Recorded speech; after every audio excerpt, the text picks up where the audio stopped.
Hello. ബമ്പറിന്റെ result ഞാൻ അറിഞ്ഞു. നമ്മൾ അടിക്കുന്നുണ്ട്. ഇല്ലപ്പാ, നമ്മക്കൊന്നും അടിക്കണ്ടപ്പാ. അയ്യോ, അത് പാവങ്ങൾ അടിച്ചോട്ട്. അത് ഞാൻ അന്നേ വിചാരിച്ചാണ്. അടിക്കില്ലെന്ന് ഞാൻ വിചാരിക്കുന്നു.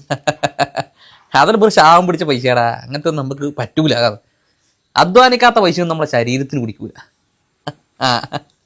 അങ്ങനെ എത്ര പൈസ പോകുന്നു.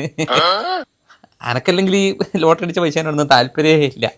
500 റുപ്യ അല്ല പോയിക്കോട്ടെ. ശരിയാടാ. പൈസ കടപ്പാക്കി ഓട്ടണ പോലത്തെ ഇരുന്ന് കരയും നോക്കറാ. എടാ, ഓണ ഇനിയും വരും, ബമ്പറും വരും. പിന്നെ നീ പേടിക്കുന്നത് അനക്കില്ല പാട്ടാ. എന്നാ അനക്ക ഏർപ്പെട്ടില്ലേ? എത്ര പൈസ ലോട്ടറി എടുത്തിട്ട്? 15 റുപ്യന്റെ. എന്നാലും 10 റുപ്യ ലാഭല്ലേ? വേറെ ഒരു പോട്ടെ. ഞാൻ പോട്ടെ. എന്നാല് എടി ലോട്ടറി അടിക്കുന്ന വെച്ചാൽ ഒരു വണ്ടി ബുക്ക് ചെയ്തേനു. അതൊന്ന് ക്യാൻസൽ ആക്കട്ടെ പോയിട്ട്. ശരിയാ. പോട്ടെ. ലോട്ടറി അടിച്ചില്ല വെച്ചിട്ട് ഇങ്ങനെ ഭ്രാന്താവുക. ലോട്ടറി അടിച്ചില്ല വെച്ചിട്ട് ഇങ്ങനെ ഭ്രാന്താവുക. ലോട്ടറി അടിച്ചില്ല വെച്ചിട്ട് ഇങ്ങനെ ഭ്രാന്താവുക. ലോട്ടറി അടിച്ചില്ല വെച്ചിട്ട് ഇങ്ങനെ ഭ്രാന്താവുക. ലോട്ടറി അടിച്ചില്ല വെച്ചിട്ട് ഇങ്ങനെ ഭ്രാന്താവുക. ലോട്ടറി അടിച്ചില്ല വെച്ചിട്ട് ഇങ്ങനെ ഭ്രാന്താവുക. ലോട്ടറി അടിച്ചില്ല വെച്ചിട്ട് ഇങ്ങനെ ഭ്രാന്താവുക.